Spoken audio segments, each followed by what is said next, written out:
বা 3 হাত করে রাউন্ড করে আপনি কাদা এনে তারপর ওখানে চারপাশে দিয়ে দেবেন। হ্যাঁ, মুডুম হাত উঁচা করে কিংবা 1 হাত উঁচা করে, ঠিক আছে?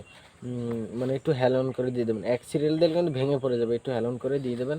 তারপর তার ভিতরে আপনি গোবর ফাঁস এনে গোবর ফাঁস এনে ডাইরেক্ট ঢেলে দিবেন। তারপর ওটার উপরে আবার কিছু সার দিয়ে দেবেন। হ্যাঁ, মানে মাইট্টা সার, সাদা সার, নোনা সার, লাল সার, এরকম বিভিন্ন ধরনের সার এনে উপর দিয়ে দেবেন। পানি দেবেন না কোনো, আগে পানি দিবেন, তারপর সার দিবেন।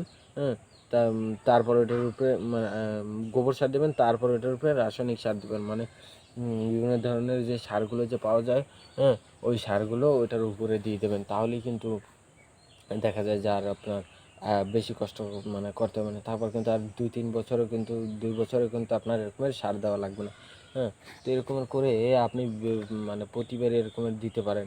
2 বছর 3 বছর পর পর যদি দিয়ে দেন, গাছটা দেখবেন দ্রুত বলবে আর ফলন মানে এত বলার মতন না। ফলন দেবে মানে গাছ ভরে ভরে ফলন দেবে যে আপনি বিক্রি করেও কুলাতে পারবেন না, ঠিক আছে? তো একটা নারকেল গাছ থেকে দেখা যায় যে বছরে আমরা প্রায় যারা যদি চাষ করি তাহলে যদি বছরে প্রায়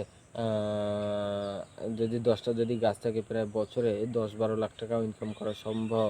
10-12 লাখ টাকা না, বছরে প্রায় 2 লাখ টাকাও ইনকাম করা সম্ভব, কিংবা 1 লাখ টাকাও ইনকাম করা সম্ভব। বছরে যদি 2 লাখ টাকা ইনকাম করি তাহলেও দেখা যায় যে মাসে প্রায় 10-12 হাজার টাকা, 20,000 টাকা ইনকাম করা যায়। তো এত না, বছরে প্রায় 1 লাখ টাকা ইনকাম করা যায়। যদি 10-12টা 15টা গাছ যদি থাকে এক সিরিয়াল, তো গাছে যদি ফলন না হয় সেক্ষেত্রে আর সেগুলো লাগাতে হবে হাইব্রিড জাতের গাছ, তাহলেই আপনি ভালো ফলন পাবেন।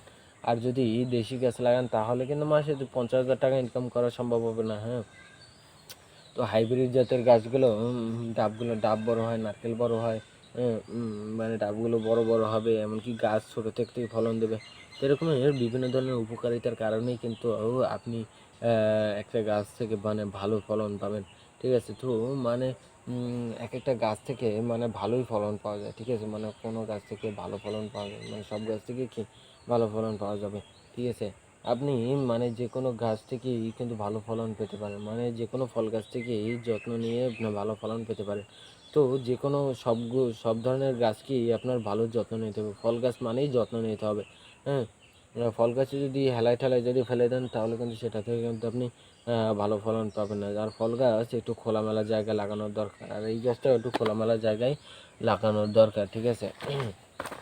মানে উপরে একটু খোলামেলা জায়গা থাকবে যেখানেই সেখানেই লাগাবেন। হ্যাঁ, তাহলে দেখা যাবে কি আপনি ভালো ফলন পাবেন। হ্যাঁ, কারণ এই গাছটা কিন্তু ছায়াময় জায়গায় হবে না, যেখানে ছায়া থাকে সেখানে হবে না। হ্যাঁ, তো আমি যেখানে বসে আছি সেখানে কিন্তু ছায়া, ঠিক আছে? তো এর কারণে কিন্তু এখানে কিন্তু ভালো গাছ হবে না, মানে এই গাছটা কিন্তু ভালো ফলন দেবে না, তো সেই দিকে খেয়াল রাখতে হবে।